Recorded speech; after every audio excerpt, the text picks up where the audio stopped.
Hey, how's it going? Today I'm going to be interviewing Christopher Eric Outridge, the writer-director of the upcoming film, Teddy Cuddles. It's already won lots of awards, but the funding is still ongoing. So follow the link in the description. And if you like animatronic killer wisecracking teddy bears, then this is the film for you. So if you're an old school fan of Chucky, or you like any of those kinds of things, even Myth Regan that came out recently, this will be the film for you. Practical effects a go-go. You're going to love it. I've seen loads of clips of it. I've talked to Christopher quite a bit. He's such a great guy. So yeah, hope you enjoy the interview.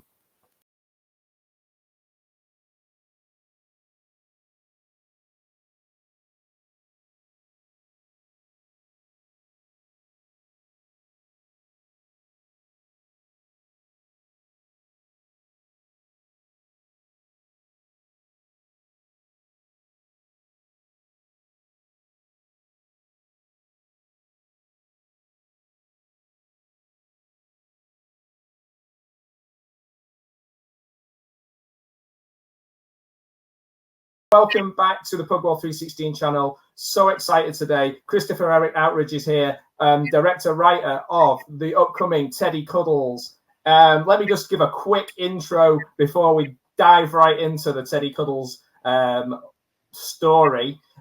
We want to bring Teddy Cuddles to life. So Teddy Cuddles is from the team behind Slumber Party's Nightmare, and Meat. Teddy Cuddles is a vulgar, wisecracking, homicidal teddy bear.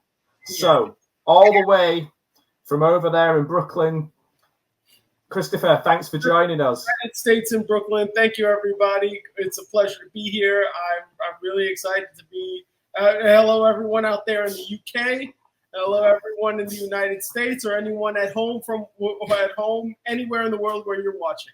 That's great, yeah, because they can all help make this a reality as well. So I'm interested in that journey from Slumber Party's Nightmare and Meat. Those are your previous projects. What was that journey like, getting from those movies to this one? What's the story behind that? Okay, well, Meat came first. Meat was the first one we did.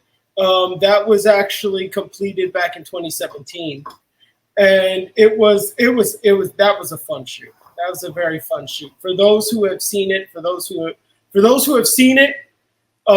they already know what the deal is. For those who have not seen it, I will tell you. I won't ruin the story for you, but I will tell you that all the gore in Meat is 100% cooked and seasoned food. Oh wow! I think there's none of it is prosthetics. It's all 100% cooked food. After Meat, during the process of Meat, because Meat was originally supposed to be in Slumber Party, but we switched it out and made with another short, Golden Years. And we made Meat its own short. So while we were doing Meat, we were doing Slumber Party. We were shooting Slumber Party. Slumber Party is a horror anthology film.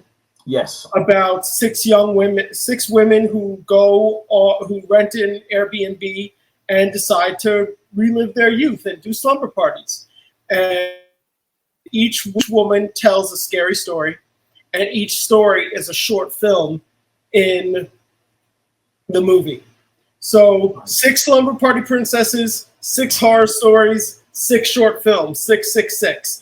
Oh, wow. I'd love to, I was thinking this the other day, how long would it take me to watch every movie that has Slumber Party in them? I'm a sucker for any movie that has the word Slumber Party in it, all the way Slumber Party Massacre. There's so many, obviously all of the different ones, but it would be so cool to see how many of them there is. But the difference being yours is an anthology. Yes, this one, Slumber Party, is an anthology. It's an anthology film with the Slumber Party scenes wrapped around. So nice. we were shooting Slumber Party from 2015 all the way to 2019. Actually, reason being because this is an independent film. I can only take but so much time off from work. Yeah. in order to do it. So, and it was 6 short films. So basically, anytime I could take vacation, I was shooting. Right. While we were shooting Slumber Party, I actually got the idea for Teddy Cuddles. Ah, okay. And I didn't really talk about it much, but while we were shooting Slumber Party, we finished filming Slumber Party, and of course, a year later, the pandemic happened. Mm-hmm. And after the pandemic, that's the script. So the script for Teddy Cuddles wasn't actually written until 2022. Right. Okay. So this film is a bit of a departure thematically, isn't it? But were you always a fan of sort of the toy-based films of the 80s, the Chuckies and things like that, or you know, this is a different spin on that, though, isn't it? Yeah, when you think of Teddy Cuddles, the best way I can describe it to anybody is if you take Seth MacFarlane's Ted and him up with Chucky, that's Teddy Cuddles. Right. Oh, that's a good way of selling it. Yeah. It's that, like, that's what it is. You have this very vulgar teddy bear that's relentlessly, brutally killing people. And one thing that people have to remember is that, you know, Teddy Cuddles is, and this is one thing that everyone should know, Teddy Cuddles is not a possessed teddy bear. He's not some criminal who has been cursed and is now a teddy bear. Like, Teddy Cuddles is an actual toy. Right. Okay. It's an actual toy, just like Woody and Buzz from Toy Story, just like how they're alive. That's how Teddy Cuddles is alive. And he was mistreated. You know, he used to be a very popular toy back in the 80s. He fell out of popularity. He was mistreated by his owner, and his revenge of some sort is to go around and killing people. Right. That sounds great. So that this ties in a little bit to some people who probably will watch this film, which is like collectors. You know, a lot of people who are into horror, they also collect, you know, like figurines and dolls, and it's actually an avid toy collector who finds this rare toy from 1985. Yes. So it's like that's a nice wrinkle, isn't it? Where it, you know, plenty of people watching it who will be like I collect figures and action figures and toys and things. That's a nice idea, isn't it, to kind of put it in the world of collectors as well, not just like a kid who finds this old toy. Oh, right, because, you know, as I said, Teddy Cuddles was once a very popular toy. Actually, it's actually the part of where the idea came from is there were, if any of you guys remember, I might be dating myself here. No, is it Teddy Ruxpin? No, not Teddy Ruxpin, but if anybody remembers My Buddy. Oh. The My Buddy doll. I actually had a My Buddy doll when I was a kid, and I'm one of those rare kids who wanted My Buddy because it looked like Chucky. Right. And My Buddy, and it's the male spin-off of Kid Sister, and there was Kid Sister, Kids. Oh. And then My Buddy. That's the jingle. Anyway, My Buddy used to be really popular. Oh wow, they're weird looking. I just see. I don't think we got these in the UK. Oh really? Yeah, I don't. I've never seen one in my life. Used to be really popular, but then Chucky came out, and the toy like died. Like, yeah, you can see that for sure. Right. Nobody wanted it. People were scared. Kids were scared of it. I wanted it because it looked like Chucky. Yes, and here we are with you making horror films. So that's really the idea of where Teddy Cuddles came from. Like, right? Oh wow! Toy from the 1980s that was so popular, and then in this realm of my story, somebody put out a horror movie of teddy bears killing people, and nobody wanted Teddy Cuddles anymore. How strange. Yeah, and in our script, a very avid toy collector by the name of Jacob played by the incredibly talented Jordy Skolnick. He finds this very rare original assembly line Teddy Cuddles, straight out of the box. No, sorry, not out of the box. It's inside. It's original packaging. And he brings it home, and he thinks this is going to be worth millions. Right. You know, this is, and when it comes to Jacob's character, he's got a very Peter Pan-like personality. You know, like he's very whimsical. He doesn't take life seriously as he should, being a man in his, you know, late 20s, early 30s. Right. You know, he could be doing so much more with his life, but he's spending all this money on collecting these toys. And sometimes the toys that he collects isn't exactly what he thought it was going to be. Right. I see. You know, so obviously in our script, his girlfriend, Kristen, played by the amazing, the talented Grace Juliana, she is fed up. She's tired of her boyfriend buying all these toys. She's tired of him spending all this money while she's out there working very hard to build a future and a life for them. I see. Okay. And, you know, so there's already tension right there.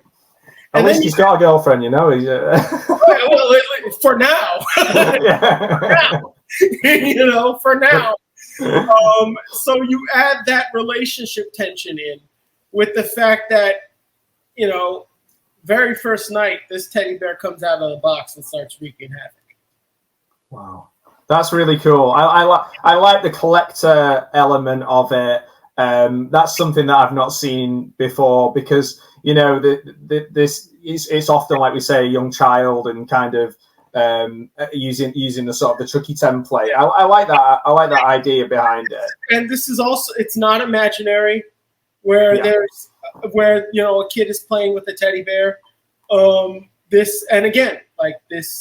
Teddy Cuddles, he is not a possessed doll. He's not a killer who's been cursed into a teddy bear. He is a teddy bear. He is a toy, you know, like how Woody and Buzz, you are a toy. Yes. Teddy Cuddles is a toy. You know, so how difficult was it then having him? You were obviously dead set on having this practical as much as humanly possible.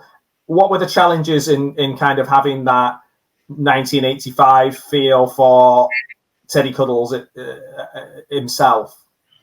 Well, we're currently raising money in order to create the puppet. Right. Of course, because the film itself is still, we want funding for it, but in terms of the ideas are very much set in stone. You've won 10 awards. I've seen maybe more since last time I looked. 10 awards for the scripts and the screenplay and screenplay competitions. So the idea is very much set in stone. So I guess really what I mean is, how do you see it in actuality? How does Teddy Cuddles look on the screen? Like if once this is funded, once this is funded.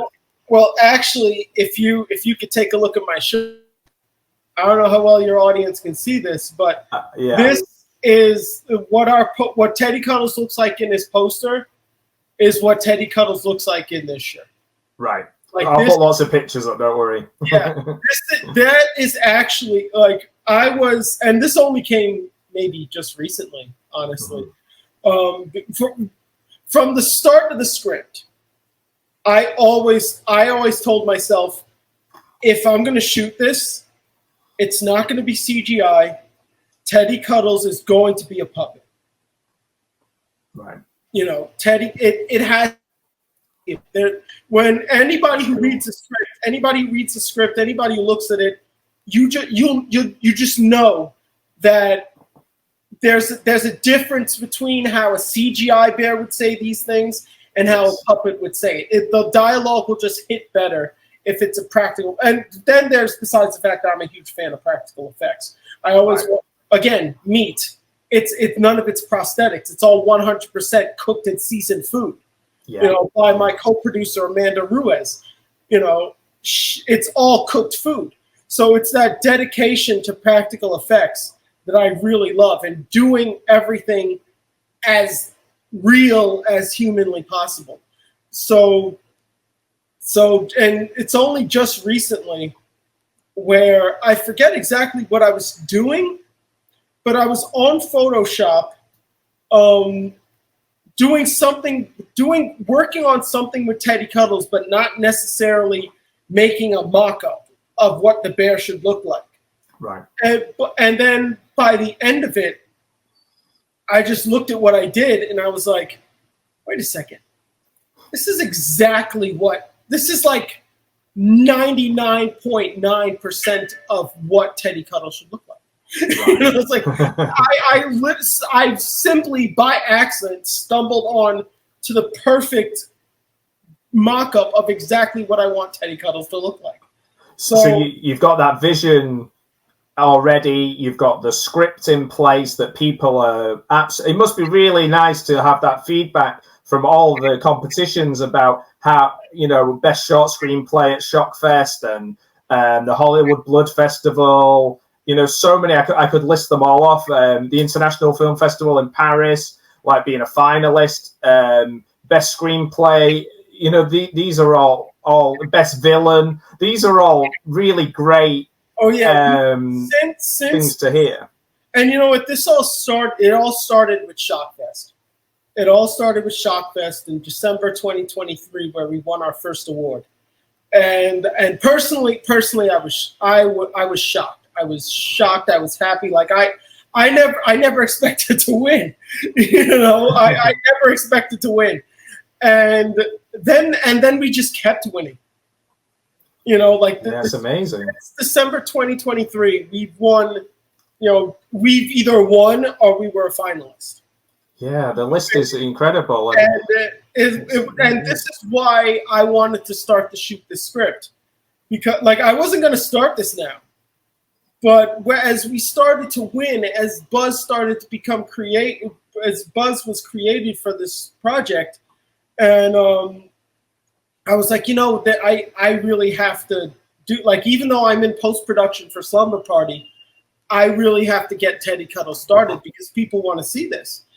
And you know, I'm still sitting there like, oh my God, I can't believe we've won. And the success is also permeated into Meat and Slumber Party too when it comes to Nightmare, which is currently in film festivals. As a matter of fact, both Meat and Nightmare are being streamed this month, and Teddy Cuddles is in there too, the campaign video.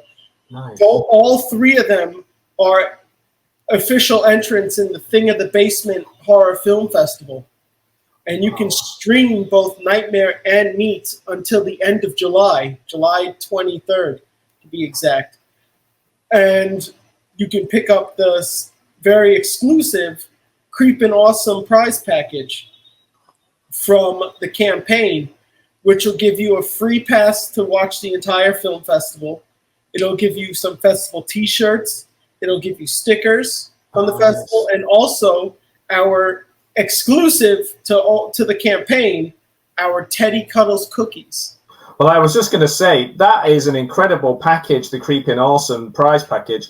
You know, we're talking $45, and what you're getting, all access pass to the film festivals, the T-shirt, the sticker bundle, the cookies, made of like Teddy Cuddles cookies, the knife cookies, and you know, 20 people can get a hold of this absolutely incredible bundle of cool stuff, which I think is one of the best things about crowdfunding. You can feel like you're really part of it when you have all this cool stuff. Oh, right. And when it comes to those Teddy Cuddles cookies, when you take a look at those, when I saw a picture of those cookies, the cookies are baked by Nefarious Confections. Her name is Sabrina. She is a very, very talented baker. Let me tell you, when you look at the picture of those cookies, like I saw a picture of those cookies, they don't look. They look so good that they don't look real. It looks like an AI image of a cookie, but it's like, wow. I even asked her, I was like, is this the actual cookie? And she's like, oh yeah, it is. I mean, it's super talented. They taste delicious. Oh my God. And those I can't get too excited about it because this is for the cookies is for the US people in the US, isn't it? Well, we're actually going to be opening it up to we're going to open it up to out there. We're going to open it up to everybody. Oh, okay. I'm tempted then because I'm very food motivated. We're gonna open it up to everybody. I actually talked to her about it if we could ship because we were doing this podcast. Yeah. I think the Creepin' Awesome prize package is actually open. Oh, cool. Everyone, I think it is, and you can get the cookies from there too. Well, I think it says something about how excited I am. Even without the cookies, I have contributed to the funder because I'm really excited about this idea. I think it's just I think we sometimes miss out on films being fun. The fun side of horror is kind of missed a little bit these days. That's why I think we go back to the 80s and a lot more because we used to watch horror more with big smiles on our faces. And this sounds like one of those kind of films that I'm really excited to see. I really agree with you because as I always tell people this, horror is my favorite genre of all time. Mm-hmm. But it's also my least favorite genre of all time. So it's like, there's so many horror movies that I love. But there's also, like, some of the worst movies I've seen, especially lately, are horror films. Because we're either constantly, and again, I love Jason. I love Freddy. Mm-hmm. I love Michael Myers. I love Chucky. But can we stop rebooting and refranchising these guys? I mean, how many times... Robert Englund doesn't even want to do Freddy Krueger anymore. And it's not like he hates the guy. It's just that we got to bring in something new. Yeah, that's one of the reasons why. I was such a huge Saw fan when Saw came out, because it was like, oh my God, finally something new. I've been waiting so long. Yeah, people were ready for that, weren't they? And you've only got to go to conventions and see the people on the little tricycles, or they're all in. And then there's the fact that there's a lot of horror movies out there that make, like, there's suspension of disbelief, but then there's like, okay, come on. Yeah. I would know this. There's one horror film where it's like it's raining in this scene. And even though we're in the same location, it's not raining in that scene. Right. And then you cut to the next shot and it's raining. And it's like, come on. So it's almost like there's mainstream horror that's just gotten really lazy. Right. Yeah, and there's so much creativity out there from people who have grown up and loved horror their entire lives and want to do something different and want to have that opportunity. I'm really interested in the voice of what Teddy Cuddles is going to sound like. So Paul C. Kelly is the actor that's been cast. Yes. What often the voice of these characters, whether it is like you say Freddy or Chucky, or we can close our eyes and hear their voice. What is it that's going to make Teddy Cuddles so unique? Well, when it comes to the actor himself, Paul C. Kelly, Paul is an incredible talent. I worked with him in Slumber Party as well. He played Flappy the Clown in the short film, Flappy the Clown. And first off, when I was casting for Flappy the Clown, and he submitted, he blew everyone out of the park. If I recall, he was the very first person who auditioned. And then after his audition, it was like, I didn't even want to look at anybody else. Like, I still did. Yeah. I still did. Like, you line people up, you gotta give them an opportunity. But he was just leaps and bounds better than anyone. And he has a very pronounced and very, in my opinion, he's got a very pronounced, very strong, and very unique voice.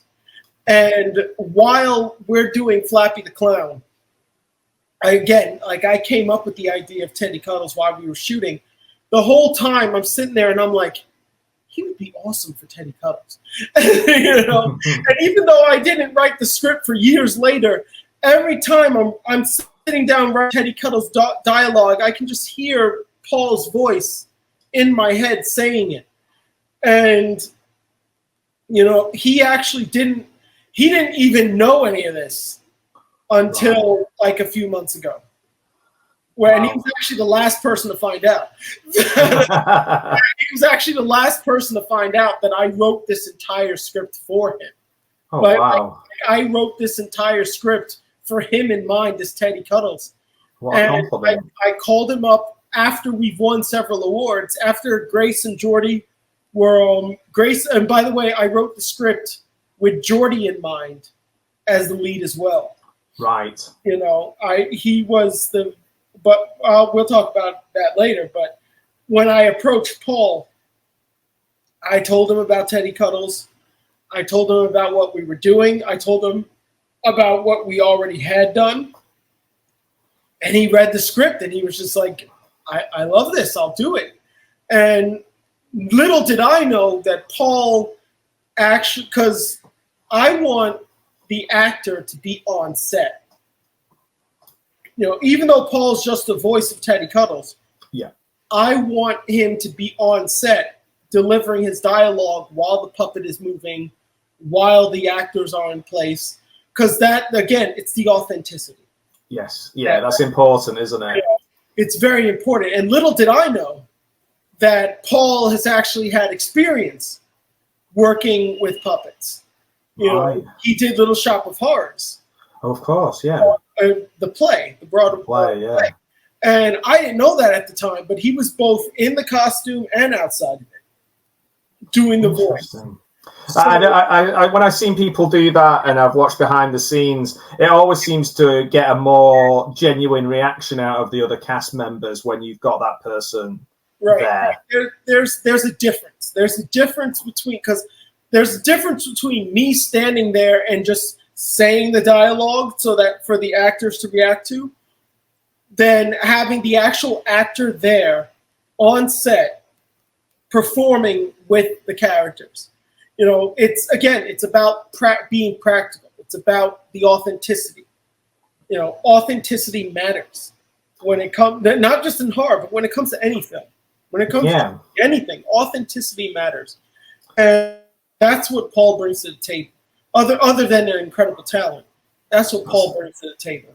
That's exciting. That's interesting to hear. I was thinking about you know, sort of Guardians of the Galaxy, and you know, watching a lot of the green screen, and they always, even on a massive project like that, they tried to get, you know, people there on stage, on set, and I think it does pay off. And it's great that Paul is interacting with all his other castmates. And kind of having, you know, Teddy Cuddles is a tangible, obviously it's practical.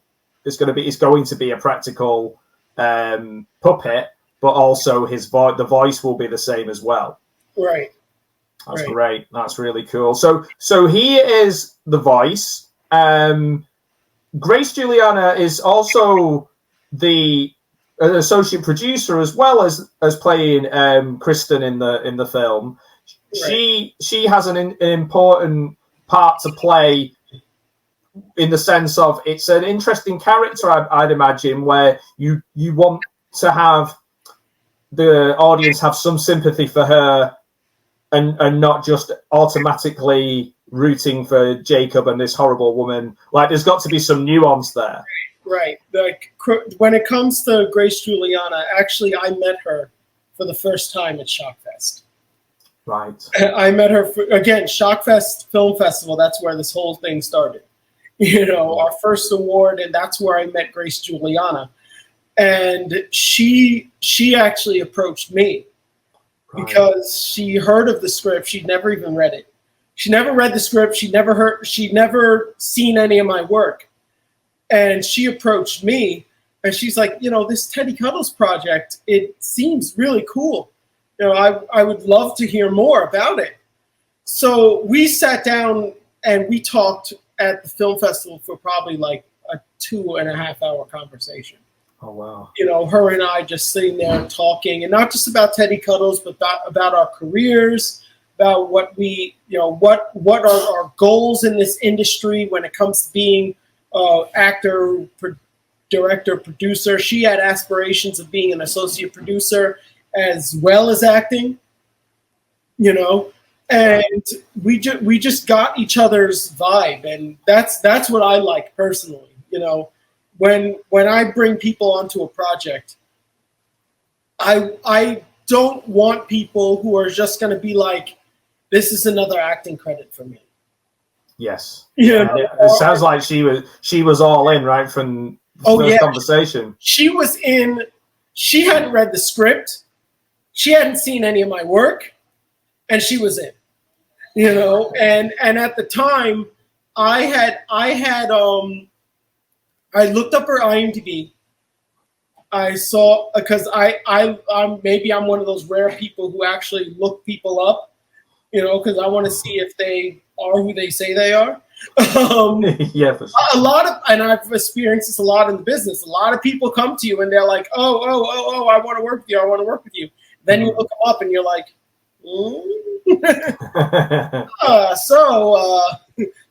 but Grace Juliana, she told the absolute truth. And she showed beyond her talent when it comes to acting. She showed a passion for this project, even beyond acting in it.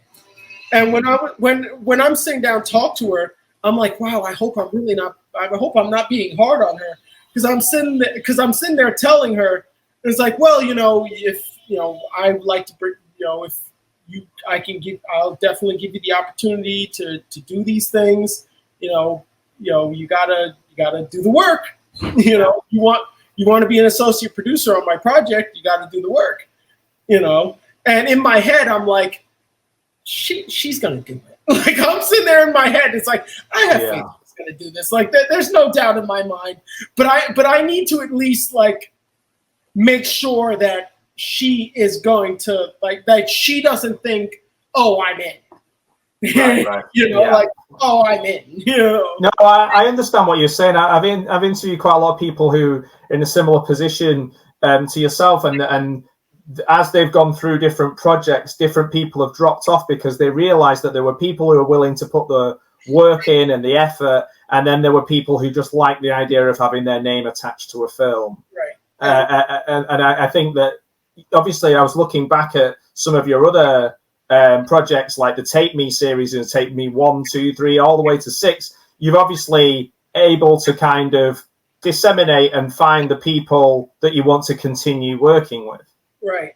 Oh, Take Me, that was amazing. Oh my God, Take Me was my first real dive into actually working with a crew. Mm-hmm. And like really casting, well, not so much casting, but really working with a team. You know, Take Me. Oh my God, So that came from a dream, didn't it? Originally come from a dream. I had a dream, and let me. This is how twisted I am. Okay? I had a dream where a group of my friends and I. And when I have a dream, like, people I know in real life, they show up in my dreams. Right. You know, there's only been maybe twice where I dreamt of somebody that I've never met. You know, but that's a story for another time. I'll take this entire podcast talking about that dream. But that dream is that dream is showcased in a feature film called Narcolepsy. But anyway, that's a story for a different time. So me and my friends were in this dream. We're shooting a movie, and we came across while we're reviewing the footage, we're watching a torture reel that we didn't shoot, but we're watching this torture reel of this killer, point of view perspective, stalking, kidnapping, and then torturing his victims. And then systematically, after we watch this video, we're each being stalked, kidnapped, and then tortured and killed. And the dream ended. It actually ended with me watching my girlfriend at the time in the dream die. And then Faceless, the killer in Take Me, he comes up to me with a baseball bat and just like right in my head. And then the dream blacks out over there. Yes, this is what I dreamed. Wow. I don't remember my dreams mostly, so I'm happy I don't know. So I remember all these things. So and Faceless, the killer in Take Me, Faceless looks just like what he looks like in Take Me. That's with the exception of two things. One, the killer, for whatever the reason, was wearing a dark orange apron. So I took that out because I kind of thought it would look ridiculous in real life. Right. And also, if you look closely at Faceless's mask, you see that there's a tear in his mask. Right. One ear, and that was added. Well, I have seen the first Take Me, and I really enjoyed it. You know, it's amazing to think that you've done so many of them, and that must be really helpful when you're then editing other films, because you're not just writing something and then somebody else goes and does everything else. With the films that you're doing, a lot of the time you're having to take on 4, 5, 6, 7 different roles. Right. So I started off as I started writing. Then I mostly focused on editing. Mm-hmm. And I'm even an editor now. And I'm an editor professionally now. And that being a writer and being an editor, even when I was writing, I was always casting and shooting in my head while I was writing. Right. Yeah. And then when I became an editor, that hones those skills. So now I'm writing. As I'm writing, I'm not only casting, but I'm editing the films. And then directing, being a director on set, I'm thinking about the editing. I'm thinking, I can't get the editor out of me.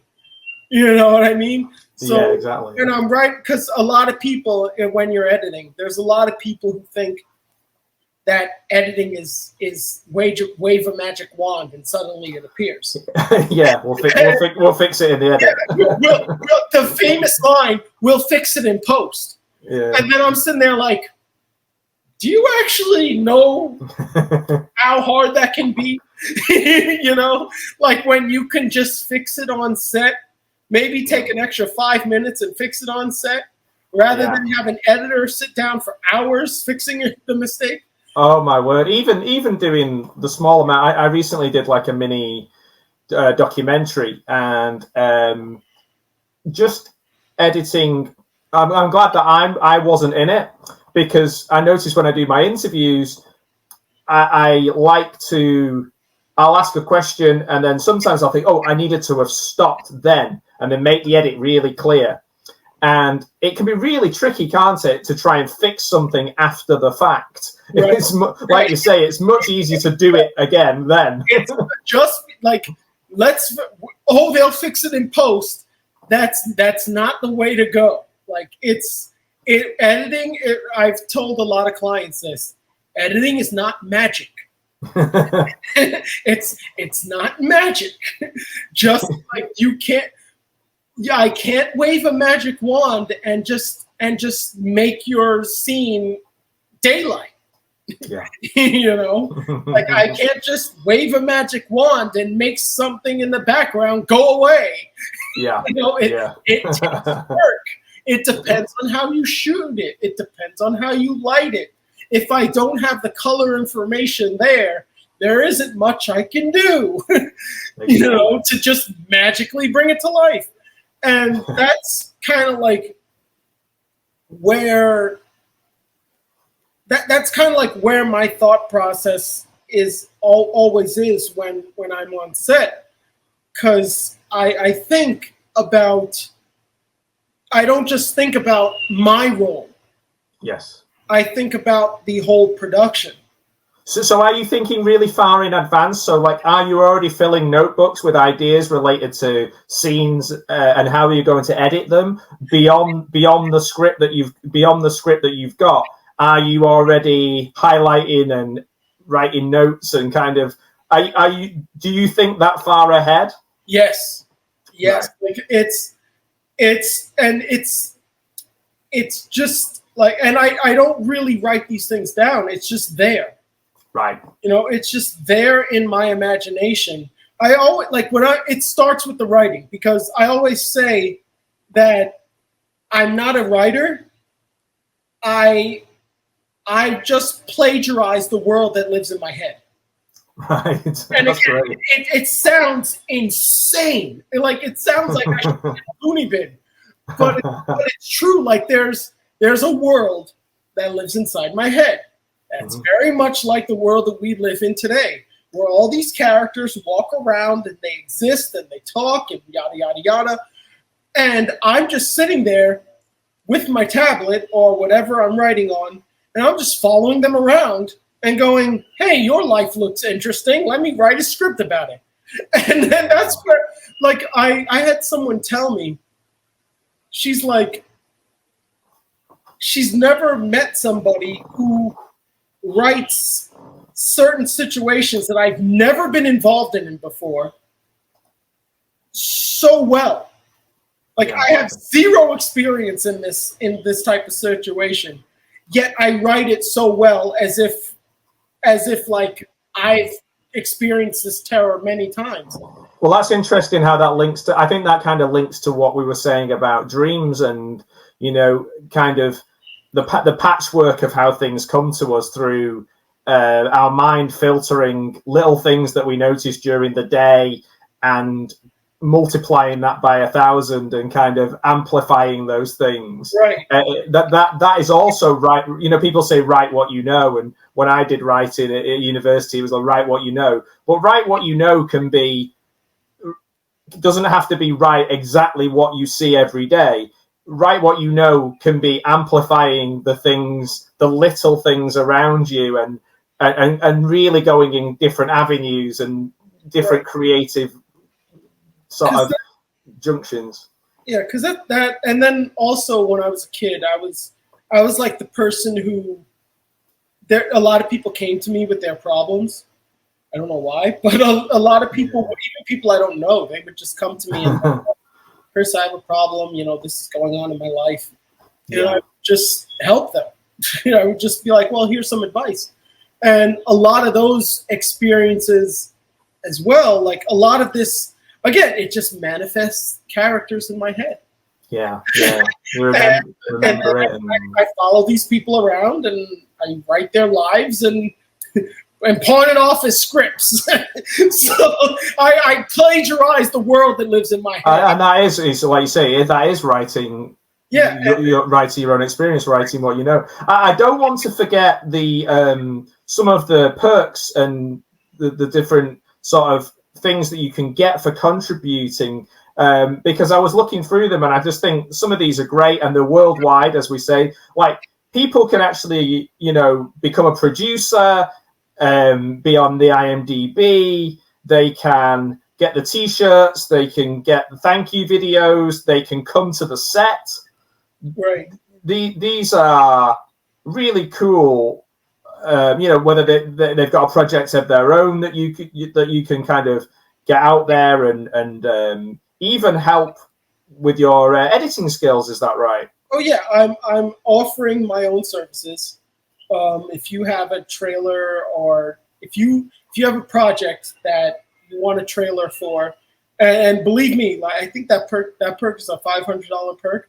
To get a 30-second and a 1-minute trailer for your project for just $500, like that if anybody who knows pricing knows that that's like pretty damn cheap. That's a great deal. Yeah, like that's a really good deal. Yeah, even if you're like, it's a business or a podcast or something like that, that would be a really cool. When I came into this, I thought, because everybody offers, hey, DVDs. Hey, I wanted to think outside of the box, because I kind of always do. That's where the cookies came in. Yeah, and I like the posters too. I think poster editing and sort of that graphic design is a really cool, offer and a really cool perk. Like you say, the cookies are great. There's things at different levels that people can really get something interesting and unique and feel part of this production. Right. There's a lot you can if you want to be an executive producer or an associate producer, you get to come onto set. You even get dinner with the cast and crew for the big executive producers out there. If anybody wants to donate big into the campaign, you can come out and have dinner with us. Travel not included, but unfortunately, we can't pay for the travel. No. And we don't have shoot dates in mind right now. Yes. But you can really come to the set and you can see how. And I want everyone to know that we want to do a practical puppet, but we're not just slapping something together. No. We are speaking to the professionals of the puppeteering industry. We are speaking to the people. Excuse me. We are speaking to the people who have been in the business 20, 30 years. Right. We are speaking to people who have done Sesame Street. We are speaking to people who have done Teenage Mutant Ninja Turtles. We are speaking to people who have done Crank Yankers, who have done Jim Carrey's Showtime's Kidding. Wow. Okay, I love that show. Yeah. I love Kidding. I love that show. We are speaking to the professionals. We are getting tips. And Grace is one of the people who connected me to a lot of these people, as well as Gary. Gary also connected me to a lot of these people. Grace did a lot of work, again, like a lot of groundwork. Yeah. For this. That's amazing. I can't wait to see it in action. Like, when this is going to look so much fun. We are talking to the professionals of the industry, so that we can get a professional grade puppet with professional puppeteers operating it. Because Jordy, Grace, Paul, they're all very talented people. Yes. I do not doubt any of their abilities for a second, or else they wouldn't be in this movie. If I had doubts, they wouldn't be here right now.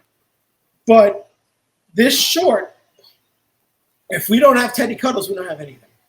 Right. Yeah. That's the key. If Teddy Cuddles isn't good, then the whole short falls apart. That's why we're speaking to the professionals, and that's why we need. That's why we're raising the money. Yeah. Yeah. I feel like that this. I see a lot of projects, and I talk to a lot of people, but I feel like everything is spelled out, and your crowdfunder, everything is spelled out where the money's going, how it's going to look on the screen, the sort of the lineage of what you've done, but also the excitement and, like you say, the buzz that people have about the script is all going to come together. And then, like you say, the important thing, the glue that puts it all together is the quality of what you want to do with that puppetry. Right. I can't wait. I can't wait. It's all about the quality. It's all about the practical effects, the dedication to practical effects. That's what I want to deliver. You know, I want to bring back, as you said many times, I want to bring back those horror movies that we love. Yeah. You know, that those horror movies that we can watch and enjoy instead of just, for lack of a better term, watching, you know, something that's been done over and over and over and over and over again. You know, okay, we love you, but please stop. Yeah, I want to bring some, and that's what I did with Meat. That's what I did with Slumber Party. That's what I'm doing with Teddy Cuddles. I'm bringing back those horror films that we like, and I'm also bringing new icons to the table because, you know, if this short does well, there's a feature in mind. That would be awesome. Yeah, that would be. I can't wait to see the short, and then, like we say, hopefully the sky's the limit with the Teddy Cuddles character. Is there anything that you want to kind of get out there that we haven't mentioned in terms of like goals and perks and things that people might want to know about the film that we haven't covered? I feel like we've really done a pretty deep dive into the project, but is there anything that you want to add before I let you go? Yeah, we've talked about a lot, but there's two things I want to stress. One, Teddy Cuddles is something different. Mm-hmm. You know, not a possessed doll. He's an actual toy. And he's this guy right here is the next horror icon. You know, he's the next horror villain that's going to go into your hearts. And lastly, we need the bear to shoot the short. And if the short is successful, we'll bring on a feature film for Teddy Cuddles. And it was actually Grace who had asked me back in Shockfest. She was the very first person to say, you know, if Teddy Cuddles was a feature film, what would that look like? And I said, I thought about it first because no one ever asked me that. And then I said, imagine what the live action horror movie version of Toy Story mixed in with Puppet Master. Oh, wow. That would be cool. Imagine what that would look like. A live action horror movie version of Toy Story with elements of Puppet Master. Oh, that's a great way of putting it. And Grace was like, wow. So if this short does well, we're not going to stop here. You know, if we can get the puppet, if we can build the bear, we can create our trailer, we can shoot our short. And if our short does well, we do a feature film. And that feature film, again, it's people will blow like, what? Toy Story mashed up with Puppet Master? Like the two things that don't even belong in the same sentence. We're going to bring that to you. And not to mention all the other, you know, things that we have in the pipeline, because when Slumber Party is in post-production right now, the full feature anthology, you can see Nightmare. You can catch Nightmare right now. Thing in the Basement Horror Film Fest. You can go on, get the perk via the campaign. You can watch Nightmare. You can watch Meat, as well as all the other great films that they have in Thing in the Basement Horror Fest. I'm making it a goal to watch every single one.